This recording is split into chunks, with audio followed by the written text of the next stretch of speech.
Meaning of despoil. Despoil. Despoil. Despoil.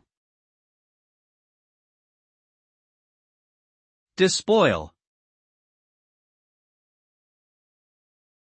The word despoil means to plunder or strip something of its resources or valuables, usually by force or violence. The result of despoiling is the deprivation of the owner's possessions, leaving them with nothing or very little. This can have long-lasting and devastating effects on individuals, communities, and the environment. Despoiling can occur in various contexts, including war, colonialism, and environmental exploitation.